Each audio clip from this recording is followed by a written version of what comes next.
Welcome back again. It's Tony Robbins.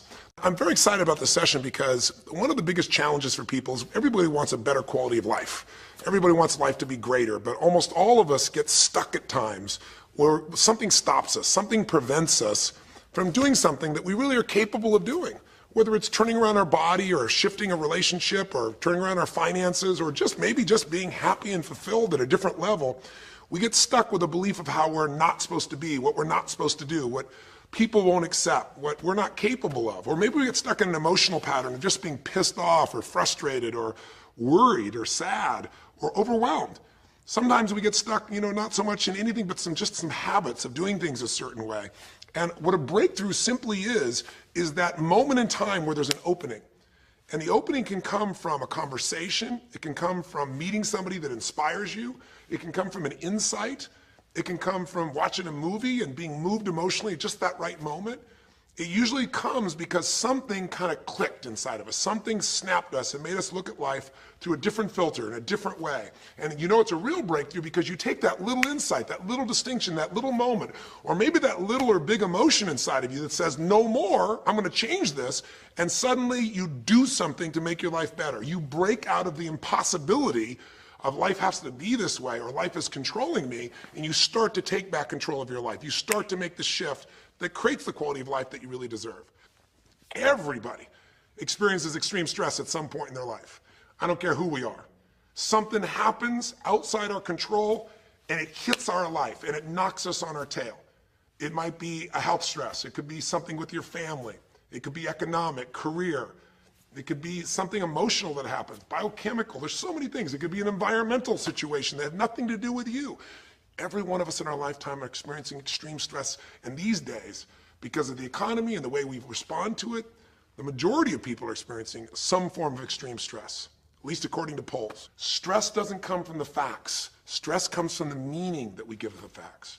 Yes, those things have happened. But the real question is, if we fight what's happened, we got a problem. We got to decide, what are we going to do with what's happened in our life? How are we going to take this? How are we going to mold this? How are we going to turn our life around? Because when you come up with a new meaning, you get a new life. So what are we going to do in this session? Well, in this session, we're going to take a look at something from a different perspective. We're going to ask you this question. What is the single force that controls the quality of your life?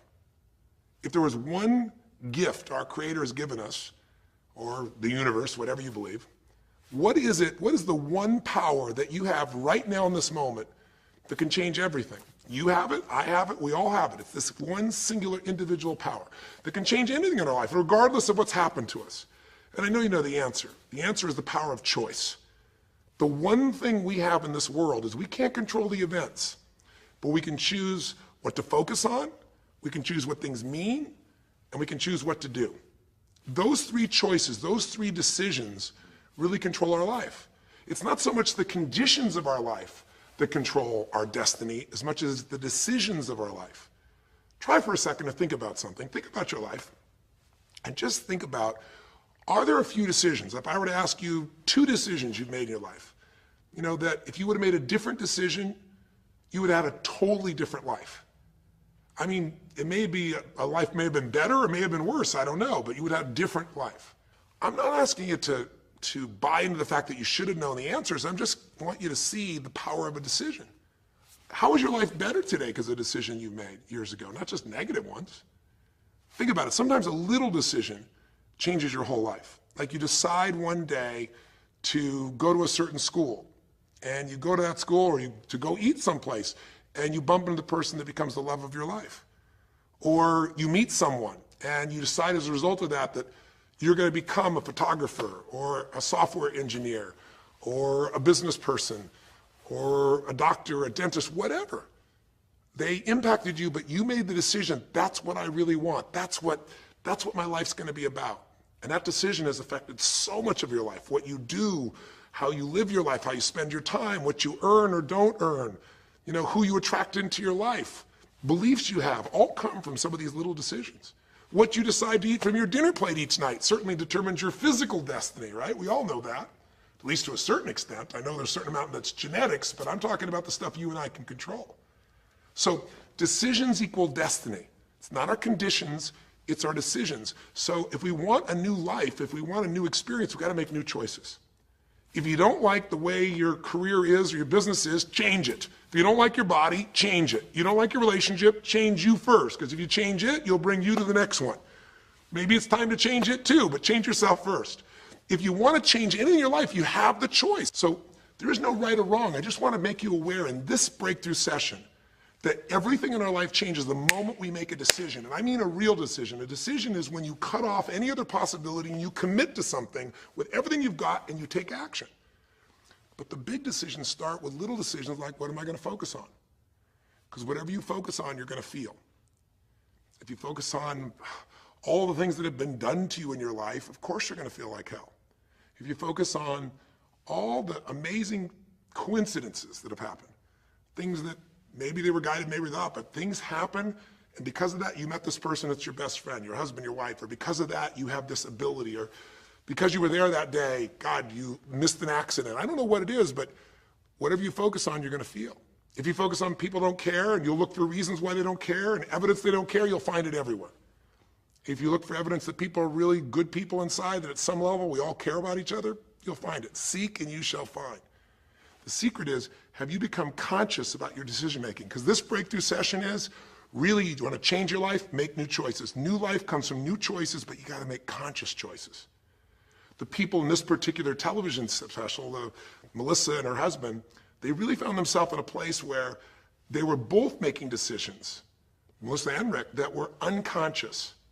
When you make decisions about what to focus on and what things mean and what to do, and you're unconscious, you get pretty terrible results usually.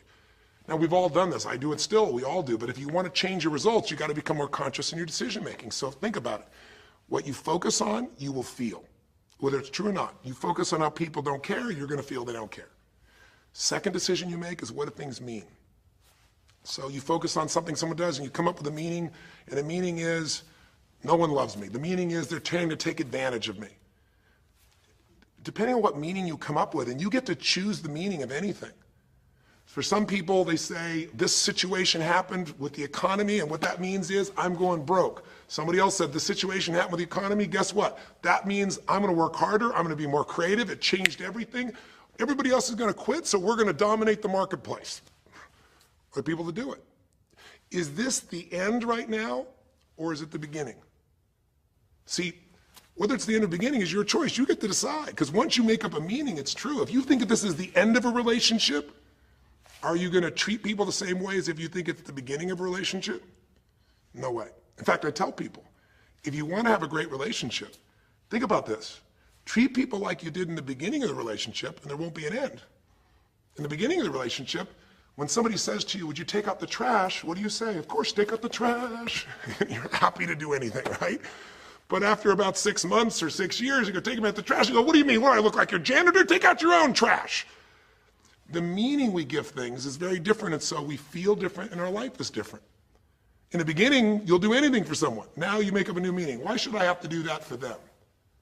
Little choices, like what to believe about yourself, what to believe about other people, whether this is the end or the beginning, start to affect your whole life. And the third decision we make, we decide what to focus on, most of us unconsciously. We decide what things mean, and the third thing we decide is, what are we going to do? We decide to quit because it's overwhelming. We decide to get strong and focus. We decide we're going to turn it around. We decide to wait and see. Ultimately, your destiny is determined by what you do. So, for example, what do you do if somebody comes to you one day and says, you have a tumor? Again, I've had that experience. I use that as a reference point because I've had a lot of intense experiences in my life, but that was one of the more intense ones for sure. I've had many, but that was very intense. You know, first, what do you focus on? Do you focus on it's over? Do you focus on why me? Do you give it a meaning that says, I'm going to die? What do? Do you just go through traditional therapeutic approach? Do you put yourself in the hands of someone else? Do you evaluate this? Do you get a second or third opinion? Your destiny is determined by your decisions. Now, if you're a guy like Lance Armstrong, you focus immediately on, I got to find a solution. The meaning you come up with is, this is the ultimate battle. And what you decide to do is you're going to exhaust every possibility. Now, that doesn't guarantee you're going to succeed, but it's interesting. When you have that kind of a mindset, it shifts you. And Lance Armstrong, I mean, he was told things like, look, You got tumors here in your brain, you got them in your lungs, right? You got obviously in testicles, and you ride a bike for a living. That's pretty tough. But he made it through all of those pieces. Now, am I saying because he made the right choices? I can't tell you that. There's certainly some grace in everything. I think in life, there's three things. There's our ability to choose what we're focused on, or to commit, to get a result, to put all our intention and focus into something. There's our ability to do the right things, to have the right strategy, to execute. And then there's some grace. There's what some people call luck, some people call grace. There's if you do the right things over and over again and with total focus, sometimes, you get good fortune that comes your way. And you tend to have more good fortune when you're totally focused and decisive and you take lots of action than if you kind of just sit around and accept things like that you don't have a future. But the point of the matter is this guy turned it around. What was he like after he got through this problem? After he had his breakthrough, after he faced cancer, racing against some other guy seemed like nothing by comparison. You're not much of a competitor. I faced death. And he goes on to win Tour de France after Tour de France after Tour de France, breaking every record anyone could ever imagine. What do you do decades ago, half a century ago almost now, and someone says to you, go to the back of the bus, and you're African American? One woman just decided, you know what? You can't take my dignity from me. I can only give that up, and I don't choose to give it up. And I will not go back to the bus. The answer is no. And Rosa Parks changed an entire society because that day she chose to focus on something else. She gave it a different meaning. This is not a command. You do not have control over me. And she decided to fight. And she changed the direction of a country and of many other countries. She started something. We forget that you don't have to be famous to have the ability to change at least your own personal history, to change the direction we go in our life. We have the power to choose, even if you haven't before. You can finally say, no more, I won't put up with that, within myself or from anybody else. And here's what I'm going to do differently. That's where the breakthroughs really start to happen. Now the question is, why do some people stand their ground and make something change versus other people just kind of accept things? Why do some people make bold decisions and other people make decisions that are based on trying to hang on to what they've got? Well, that's a more complex question to answer than we might have in a few minutes in this one session, but it is one that I've spent my life studying, because when you can change your decisions, you can change your life. When you can change the force that controls your decisions, you can change anything in your life. At some level, we have certain beliefs and values. But if I was going to make it simple, I'd say there's two things that determine your choices.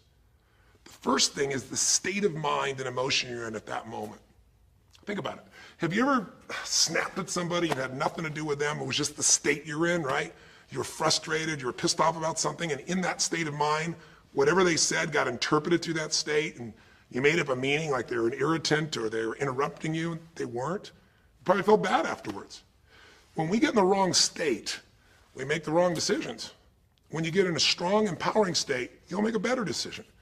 Learning how to direct your state is a big part of what my work is with people, and it's a big part of what I do in my seminars. But the other thing that affects your decisions would be what I would call your story or your blueprint. We all have kind of a story about how our life is supposed to be. It comes from a set of life experiences, interpretations. Some people think life is all about getting theirs. Some people think life is about growing and contributing. Some people think life is about making judgments. Some people think life is about saving other people's lives. Some people think life is about being successful. Some people think God is the basis of everything, and the way to know God is to go through life in a very specific way with a set of rules, and they follow it. And that's what they believe. Whatever your story is, whatever your blueprint is just another way of saying whatever you believe is how your life is supposed to be, at some level, we either follow that blueprint or we fight it. If we follow it or we fight it, we're going to find that we're going to bump into things in life where life isn't always the same as we expect it to be or think it should be. And that's where we start to experience stress. So in this session of Breakthrough, when you watch this story and you saw Melissa, you saw the conflict between what she desired most and what she feared most. I really believe life is the dance between what you desire most and fear most. That's where you find where we live our life. The dance between what you want most and what you fear most. That's where all that energy is in life. So what does she want? She wants to be famous. She wants to be able to sing and have everyone hear her voice and be able to touch everyone. She wants to contribute. She wants to share her gift. And she definitely wants to be famous and successful. She needs to be closer to her children. And one of the big challenges in life is oftentimes what we want and what we need are two different things. She has 5 boys who are all extremely young, as I'm sure you saw, and she has a husband. And while they're all supportive of her going on this journey, somewhere along the line, she lost that connection to what was most important. Now, is she a bad person to make bad decisions? No, good people make bad decisions when they get in lousy states, when our ego gets involved, or when we start believing our story. And here was the story she had. Being a mom's important, but the bigger gift God gave me is my singing voice. And once we get seduced into a particular story and we start to believe it, it takes a hold of our life and it controls all of our choices. And then pretty soon, bad choice on top of bad choice on top of bad choice starts to affect our life. Can you relate? How many times you've made some choices that you wish like hell you would have made a different decision back then, or that no one ever knows the stupid decisions you made? I know I can relate to that. So what I want to talk to you about today for this brief little session is how to break through a crisis. Crises happen, whatever type of crises you go through in your life, and I know you've had many, when we make some choices unconsciously and we get consequences. And we make them unconsciously because we're trying to get what we want. We don't really know what we value most. We don't know what we need. And we find ourselves waking up one day and going, why is my life this way? It's kind of like life is always calling to us to constantly grow and improve. You know, if you're going to look at what's going to make life work, it's really simple. What makes people happy is progress. We're happy when we're progressing. If you're overweight, but you leave today and you say, you know what, this breakthrough thing, what I got out of today for me more than anything else is, I've been stuck waiting for some magical diet, some magical exercise plan, some magical time in the future when we have more time. There is no more time. I don't need to wait for that. I'm just going to make a decision today to get started. I don't need to go out there and go interview 20 trainers and get online. I don't need somebody to give me a perfect plan. I need just to pick up my shoes and start walking. I need to just get somebody behind me who just goes, run! I don't need to wait for perfection. I'm going to do something right now. I choose to get fit. I choose to walk. I choose to run. I choose to go join a club. I'm doing it now. A breakthrough happens the moment you make a new choice. And you don't have to wait. You can just get yourself in a new state. Maybe this tape will get you doing. Or you just have to have a new thought that says, you know what? I made choices in the past. I'm overweight because I chose to eat this and this. I'm not going to eat it anymore. I'm changing now. You can change your whole life real fast with just a few choices. But if you don't make the right choices, eventually you're going to face a crisis. Crisis is when you made so many poor choices that sooner or later life shows up, and instead of asking gently for you to change and improve, to grow, to make progress, to be happy, life, when it's a crisis, now demands change. It isn't asking anymore. We borrowed money as a society and we overspent and we talked about changing and we knew we had to change, and now a crisis happens and guess what? Nobody has a choice. The game has changed. And what crisis does is it melts us down. It melts us down so that we can recast our life. We can remold ourselves. And usually on the other side, our life is greater because as we go through that crisis, we have to grow. Everybody wants change. Nobody wants to do it. Everybody, I should say, wants progress, but nobody wants to change. Everybody wants their life better, but nobody wants to do the push-ups, the running, have the economic or emotional discipline to make it happen. But if you're watching this right now and you're still with me, some part of you wants more. And I'm saying to you, choose it. And the way you're going to choose it is really simple. If you're in that crisis, what keeps you in the crisis is probably because you're being reinforced.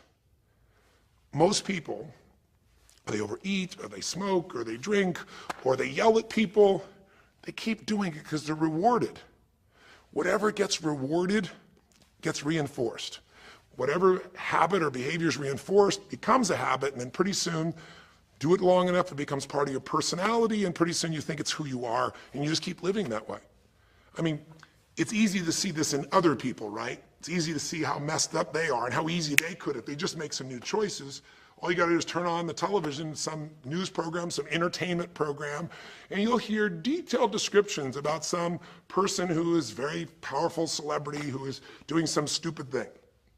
Why do we see all this stuff on television? Why do we hear about every person you can imagine, from Lindsay Lohan to Britney Spears to all the way back to the old days it was Elvis or Michael Jackson or whoever it is that's in the news today in this stage of life in your country as you're watching this? It's because we want to see other people who make bad decisions so we can feel better about our own. But the reason those people don't change, Lindsay Lohan, she's got another DUI. She's putting herself at risk. She's putting other people at risk. She could kill someone. She goes to jail, it's supposed to be 90 days. But here's the consequence. It goes to 2 weeks. And before she even gets out of the jail, she makes a deal for an interview and gets paid $1 million when she gets out for the interview. What do you think the chances of her changing when her bad behavior gets her $1 million, and I don't know if she even makes that for that much time of acting at this stage? What do you think the chances are when people around her say it's not your fault, it's not fair, they treat you unfairly?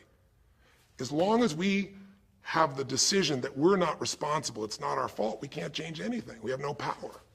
So I don't know by the time you watch this if Lindsay will have changed, but if she did, it'll be because the enablers are gone, she's taken responsibility, and she's found something she values more than attention and money for bad behavior. Now, it's easy to look at that with her, but what about you and I? Where are you and I addicted to our problems? Where are you and I reinforced? So many people, when they have a big problem, listen, if things are going well, you say, oh, it's going so great. Your friends go, well, that's great. And after a while, they go, well, easy for you. But if you got a problem, people go, hey, I understand, and they connect with you.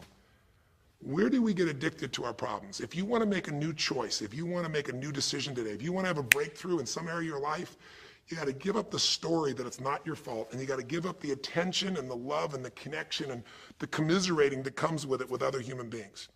Here's how you change. 5 simple, quick steps, and then I'm going to give you a little tool that if you want to, you can go online and really make a change with. If you're going to change your life, step 1, I don't care if something has happened to you.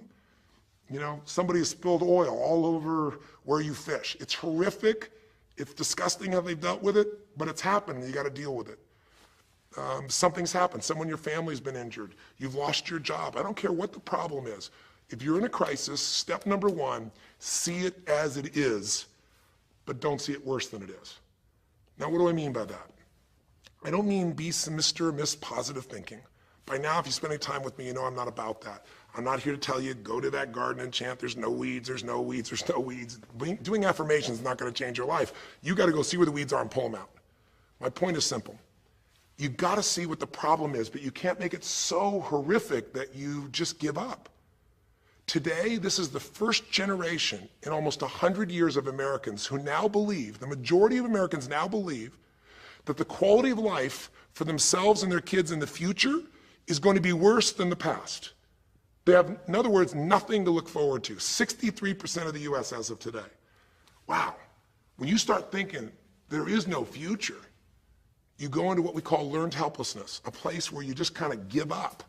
And if you get to that place of giving up, then you have no power over your life. That's when people get depressed. That's when people do crazy, stupid things. That's when people want to turn to drugs or alcohol or sometimes suicide or just total frustration and anger, and their life starts to do the opposite of a breakthrough. It becomes completely stuck and in pain or in ongoing suffering. If you and I are going to break out of that, we got to see it as it is. We're not here to be positive thinking people. You got to see what's really going on. But if you're overweight, you can't say to yourself, well, I'm big boned. That's not why you're overweight. You're overweight because you don't work out, you eat certain things, you eat Cheetos all day long, watching TV. I don't know what it is you do, but I know it's not just because you're big boned. You don't want to make it so it's outside your control or you can't change it. So see it as it is, but don't see it worse than it is so that you have no reason to try. Does that make sense? That's the first step. Step 2, get to the real truth and deal with it. Don't just see it as it is and not worse than it is. Don't just like balance it, but now get to the truth. I mean, listen, if the truth is you've been trying to get a job for 2 years and you truly have worked every day in a particular industry, and the number of jobs in that industry have shrunk down, and you really aren't getting that job, then you might have to look at the truth. The truth is you might have to retool. You might have to say, gosh, you know, the industry I'm in is gone. I mean, gross, simplistic example, but for years, vinyl records were around for 85 years. And it was a gigantic industry. And things came and went. During the vinyl record time, what happened? Well, there was, remember those 8-track tapes? Are you ancient enough to remember those things? Maybe you know somebody remembers those things. These big boxes, you push them in and out. Yeah, 8-tracks came and went, vinyl records were still here. And then cassette tapes came, right? And cassette tapes were smaller and more compact and more convenient and more seemingly indestructible. And they came over here and vinyl records were still selling like crazy. If you had a job in vinyl records, you kept it. But then a little thing came along called the CD. And when that happened, almost overnight, you saw an entire industry that's been around almost a century was gone. If you were the guy that worked in the vinyl record factory and knew everything about it, it was the second generation, didn't matter. It was over. And now we laugh about a CD, right? Because everything in this digital world you can have instantly. Who wants to put it on a CD? Pretty rare, still available. In vinyl records, maybe there's a small market of people that are collectors, but it's gone. My point is, if you're in the vinyl record business, you got to tell yourself the truth. You got to see it as it is, not worse than it is, but you also got to get the truth and deal with it. You got to deal with the cards you're dealt. You're going to have to retool. You're going to have to change something. You might have to move. If you live in the Gulf, and I don't support anything that's happened there, who could? It's unconscionable what's happened with BP. But if you live in the Gulf and you're a third generation fisherman, and you fish for oysters and they're dead, you better get to the truth. Are they going to be dead for 2 years or 10 or 20 to the best of your ability? And you might say, well, I can't do anything else. I can't. I'm a third generation. This is all I know. Yes, you can. Get to the truth and deal with it. Deal with the card you're dealt with. You got to deal with it, sure, I'm sure legally, but in the meantime, you got to take care of your family. I'm not saying this off the cuff easy because I've been in those situations where it's impossible, it's unjust, it's wrong, but I still got to deal with it just like you. Am I making sense? It's like, you might say, I've lived here my life. You might have to move. You might have to fish someplace else. You might have to, I know you still got to deal with all the consequences, but you got to take back control of your life. There are unjust things that happen, but you got to take control. Easy for me to say, I'm not sitting in your shoes. I get that. But who hasn't experienced some form of injustice someplace? Who's not dealt with something unfair? Who's not dealt with something that wasn't meant to be unfair, but it affected your entire life, your career, your finances, whatever? You got to tell yourself the truth, and you got to get to those dealing with the reality right now. The longer you wait, the longer the crisis will be. If you're having an economic crisis, got to deal with it. Got to downsize, right size, do whatever it takes. And I say, okay, Tony, well, so far you're telling me don't allow myself to make it so bad I don't try, see it as is, but don't make it worse than it is. And you're telling me get to the truth and deal with it. Well, that's nice, but how do I do that? Maybe the third step, more than just getting the role model, maybe to be more specific, is get a vision first. Get a vision and get strong. That's what I think your third step should be. You first tell yourself the truth. Yes, see it as it is, not worse than it is. Tell yourself the truth and deal with it. But the way to deal with it is say, what am I going to go for? There's got to be a compelling future. I got to come up with a vision for my life or a vision for my relationship. I've had terrible relationships, nothing's worked. Tell yourself the truth. I've made poor choices, or I've told myself stories and gave myself excuses, or I've not had the courage, whatever it is. Get to the truth, and then get yourself a vision for what you do want. Because you have to have something you're going to move towards. Does that make sense? Without a vision, people perish. It says in a very good book called The Good Book. And I know there are many good books, but that's a good one to take a look at. We need something to go for. We can deal with any problem today as long as there's something that we can look for in the future that we can strive for. It'll give us the emotional and psychological fuel, the juice, to keep moving forward. So you got to come up with a vision, and a way to do that, we'll call that step 4. Get a role model. You might get the vision from a role model. You might get the vision just from coming up with a new idea. But in order to figure out how to go from where you are to where you want to be, to close the gap from where you are to where you want to be, it's best to learn by other people's experience whenever you can. So get a role model, get their strategy, and go to work. Get into action. So I'll give you an example. Years ago, when I was first starting to try to figure out how to build myself financially, I grew up at a time when, just as I was starting to do well, this big recession happened. And I remember I was like 29, 30 years old, I think, and maybe 31. And I was doing okay. And then all of a sudden, there were all these business challenges because we went through this severe recession back in those days. And I remember at the time, everybody was downsizing and freaking out. And I thought, you know what? I don't want to just settle for this. I want to find a way to do well. Who's done well in really tough times? And so I started doing my homework. And in those days, you didn't go out and use the internet the way you do today. You couldn't access all that information. We actually went to libraries and did research in traditional ways. I'm ancient enough to remember those days. And I started hearing about this man named Sir John Templeton. Very famous man. He's a man who became a multi-billionaire as an investor. He started with nothing. But what was interesting is when I started to find out about his story, because here's a guy that when he's a young man, he's called Sir John Templeton now. He was actually an American originally. And he wasn't Sir. He came from a very poor family. And he just decided that in his life, He wanted to not only do well financially, he wanted to do so well he could help other people at any level that he wanted. And today, by the way, he's passed, but before he did, he created the Templeton Fund, and he also created a fund that now delivers money, gives money each year at the Templeton Prize to people that do good spiritual works, and it's larger than the Nobel Prize, and it continues to go on. But the guy started with nothing, and here's how he did it. Listen to me now. The reason I look for him as a role model is because he made all his money in the worst of times. He made all his money when people were going through the equivalent of the deepest recession or depression possible. His whole belief was, and this is different than almost anybody else you see around you, was pessimism was the secret to success. That what he wanted to do was make money when people were most pessimistic. Because when people are optimistic, they want you to pay for their house a huge sum of money. But as they start getting more and more pessimistic, where pretty soon they think they can never, the house is the worst thing to have, they'll virtually give you the house. They'll virtually give you the business. And so he made all his money starting in World War II. When the war broke out, when Hitler invaded over in Europe, he took all the money he had and borrowed a total money of $10,000, a total amount.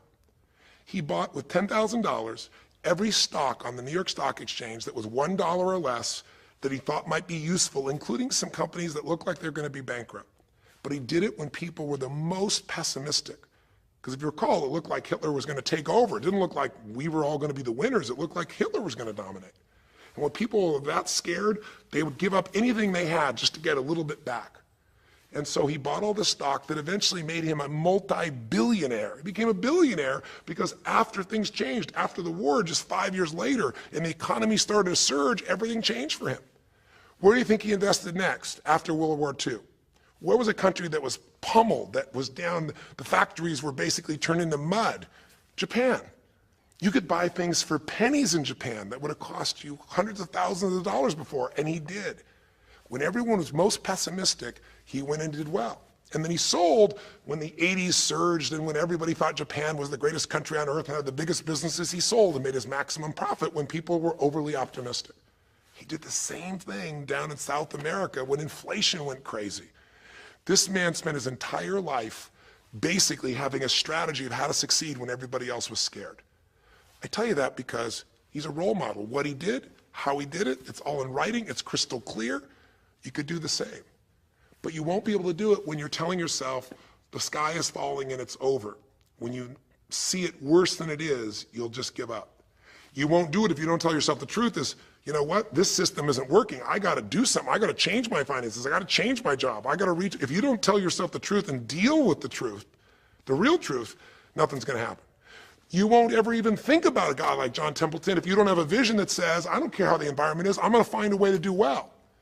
And you won't do well unless you get a strategy based on a role model who's really done it. My whole thing is this: if anybody has something you want, they aren't lucky.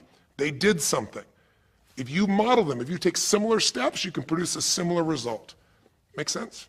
And then finally, the fifth step, look, if you're in a situation where you see it as is, but not worse than it is, if you've told yourself the truth and you dealt the cards you're dealt with and just decided you're going to change it and you're willing to do what's necessary, if you put yourself in a place where you got a new vision and you gotten yourself strong, if you got a role model and you got some strategy and you got yourself into action, step 5 is give much more than you expect to receive. Simple as that sounds, if you find a way to meet people's needs in business, in an intimate relationship, meeting your kids' needs, anybody's needs, the whole game changes. What happened here when all of a sudden, you know, Melissa finds herself coming home and all of a sudden she finds out that while she's gone, her kids now don't want to talk to her, her boys, her husband has had an affair. Well, none of that could change if she would have just said, you know what, my whole life is over, I'm done. And oh, by the way, I've just lost my career too because while I'm busy trying to deal with my family, I didn't finish the record, so I lose my record deal. And oh, by the way, we don't have any financial stability, now we're losing our house. If that family would have just said it's over, if Melissa or Rick either just said it's over, it would have been over. But they told themselves the truth. We got severe problems here, but they didn't make it worse than it was. They didn't say we can't turn it around. And then they got to the truth of the infidelity, the truth of her addiction to going after fame instead of being a mom, the truth that neither one of them had been really competent at parents and had not given the energy to the kids that they deserved. The truth will set you free, but first it'll piss you off. You know, it doesn't feel good, but Not feeling good is sometimes where you get your drive to change things. They started looking around and said, we don't have the skill to even manage our house, much less our finances. We got to do something different. We got to focus on our kids. We got to focus on turning things around. We got to turn our relationship around. But that wouldn't have worked unless they got a vision of starting to see, it could happen. And that's what I helped them with. I helped them get to the truth. I helped them to stop over-exaggerating. I got them to a place where they got to see that this relationship could be back alive and passionate, and that these kids deserve both their parents, and that she really could be a great mom, and that maybe in the end she could even still have her singing career and enjoy it too, that she didn't have to give it all up. And I'm really proud of her. She did it because she found a role model. She got a vision, but she got a full role model. And the man that she works with today is a man that's sold, I think now 5 million or 10 million records. And most people outside the country business don't know his name. He's her mentor now. He's made music with, Willie Nelson, with just about anybody you can imagine in the business. And he's done it for all these years, but he's never left the central part of Texas because that's where his family is. And Melissa's had offers to go to Sony Red. She walked away because they said, you're gonna have to do these things without your family. She found out what was most important, and she made the decisions that met her needs to be a great mom. When you fight life and go, I should be a singer and not a mom, and you got 5 kids, you got a problem. When you fight life and say, the economy should be different, you're gonna be stressed.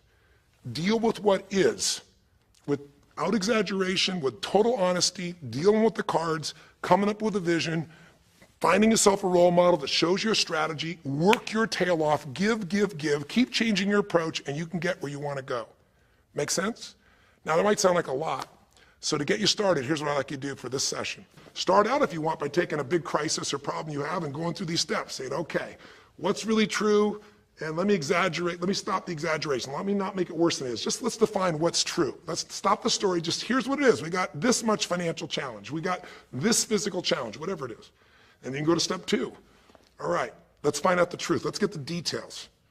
Let's get the details and figure out what we're gonna do. And then here's where we're gonna go. This is where we're gonna eventually get to. It might take us longer to get where we wanna go, but we're gonna get here. Who's done it that we can model, that we can follow the steps in? Who can coach us? And let's just work our tail off and change every day. But to give you a quick jump, sometimes when you're in the middle of crisis or crises, multiple crises, lots of things going on simultaneously, it feels a bit overwhelming. So, and you might not know a role model. You might say, Tony, I don't know who. Well, not hard on the internet these days to find role models, or come to an event. I can promise you we can show you plenty of role models. This is what I do for a living. But what you can do right away is you can model yourself. Think about it. Almost everyone alive has been through more than one tough time, crisis or multi-crises, where you're having a problem financially and you're having a problem with your family and you're having a health problem all simultaneously. Those are the intense ones, right? But if you're standing still today, most of us have found a way to get through it. And if you don't, you know someone who went through a tough time, a grandmother, an aunt, an uncle, somebody. The greatest way to make that change happen, when you break out of break through, you break out of a problem, you break out of a crisis, is model yourself. So we have 5 questions when you click on this link. And you can do it by video so you can see yourself and you can share it with other people, or you can type in the answer. I'll tell you in advance what they are, and then when I'm done here, I want you to do it right away if you would. The first question is, what's been one of the toughest times in your life? What's been one of the toughest times of your life that you did get through? Maybe it was a financial situation. Maybe it was a career situation. Again, maybe it was an intimate relationship where you were crushed. You thought you could never make it through all the pain you went through there. Maybe it was a physical challenge or health challenge. Maybe it was a lack of confidence or ability. I don't know what it was, but what was a just incredibly tough time that you did make it through? And you're just gonna jot it down. Or you can do it in the video and just tell us, because you're not only gonna get this answer, but we're gonna create a community of people who will be role models, people that have been through hell and back, saying, here's where I was, here's what I got through, here's what shifted my life, here's what you can do. And we're creating this community as our gift to you, so that this isn't just a discussion that's one way. I want to do is start a conversation with you where we can help each other. So that first question is, what's a crisis? What's a challenge? What's a tough situation you eventually made through, but it really was difficult for you? Second question, you go back and you think about that situation. What pulled you through? What pulled you through that situation? What did you learn? What distinction? Or did you get a strategy? Or was it a belief?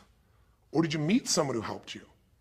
Or was it just somehow you clicked into your faith and you kicked yourself into gear? What pulled you through those tough times? Was it a person? Was it a place? Was it an idea? Was it a distinction? Was it a belief? What was it? Share it with us. Type it down or tell us from your heart what it really was. Third question is just real quick. It's just for contrast. And the third question is, what was your life like before the crisis? Like right before all hell broke loose? Usually you'll say, oh, my life was so great. But when you go back and look at it, was it so great? Was it wonderful? Just out of curiosity, right before all hell broke loose, third question is, what was your life like right before it? And then the fourth question, what did you do? What did you do to go from where you were to where you are today? What did you do to get over that situation? What did you do to get through that situation? What did you do to turn it around? What action did you take? Who did you go learn from? What skill did you go get?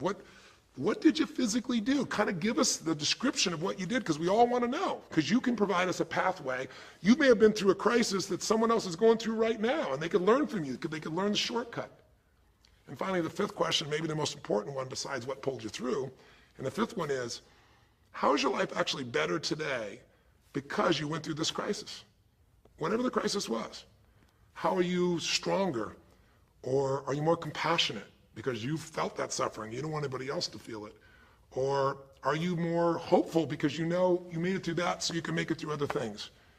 Or are you in a situation where you've got a skill today that you didn't have and wouldn't have had if it wasn't for that situation that made you have to grow? Or are you just happier today because you have a contrast of what life could be like, and so now you appreciate the simple moments? How are you better mentally, emotionally, physically, financially, or spiritually today because you went through the crisis? Even though you wouldn't want to go through it again, you don't want anybody else to go through it, how did it actually serve you in the end? I think if you answer these 5 questions, you don't need to remember them. I said them to kind of trigger you thinking. All you do is type in the answer, or you take the instructions and click on the video and go, okay, toughest time in my life? There have been so many, but I'd say when I went through this divorce, or I'd say when I was told I had this tumor, or I'd say when they told me this company was going to go bankrupt, or whatever it was. Second question, what pulled me through? God, I don't know, I guess a combination of things. One was this belief that somehow everything in life happens for a reason and a purpose. And even though I hate this, something must be calling me to grow. Or I'll tell you what it was. It was a friend that sat me down and said, man, you're going through hell. But when you're in the middle of hell, when you're pushing through hell, just keep pushing. Just keep going through it, man. I've been there. And he gave me this plan, or he gave me this strategy, or he told me, you know, this problem won't last forever. Trust me, I know it feels like it's the end of the world, but 10 years from now, you and I will be sitting here, and you'll be here with your children, and you'll be here with your wife, and we'll be talking about those tough days, and we'll actually smile and laugh about them and be so proud we made it through it together. Or you might say, what got me through it was prayer, or my faith in God, or what got me through it was just massive action. You know, what pulled you through? Just tell us. We all want to hear, we all need to know. And there's lots of ways to get through hell, isn't there? There's lots of ways to get through a crisis. There's so many ways. That's what I want people to get. So when you're done with this on the website, you will give in something, because a community is not just a place you go get stuff, right? It's a place you give. And the more, you know, authentic you can be and honest from your heart, the more other people will see and be touched. You know, what was it like before? Oh my God, I was on top of the mountain. You know, what did you do? Here's what I did. You know, I told myself the truth. I went and got this new education. I went and started talking to people each day. Whatever you did. How's your life better today? There's a phrase, you know, be humble or be humbled. You know, I have a different level of humility because I know, you know, that as good as I may think I may be, that situation reminded me that life is not just about me, it's about we.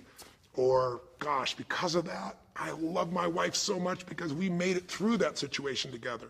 Or because of that, man, I'm so much stronger financially. I'm on top of things. I don't let anybody spend. Whatever it is, tell us how your life's better.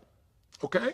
I don't know how long the session was. Again, there's no script here, baby. I just want to work with you heart to heart to say one thing. If you want to break through, you have to make new decisions. New choices create a new life. The only thing stopping you is some limiting belief, some belief about how life should be different or you should be different. Deal with life the way it is. Tell yourself the absolute truth. Don't make it worse than it is. Tell yourself the truth. Deal with it. Get a vision. Get strong. Get a strategy. Get a role model with a strategy and get into action, and then put your focus on taking action every day. Giving, giving, giving. Change your approach. You will get there. Go to the Power of Crisis right now. Click in. Give us your message and the answers to 5 and look at other people. You'll find people have been through things you can't imagine.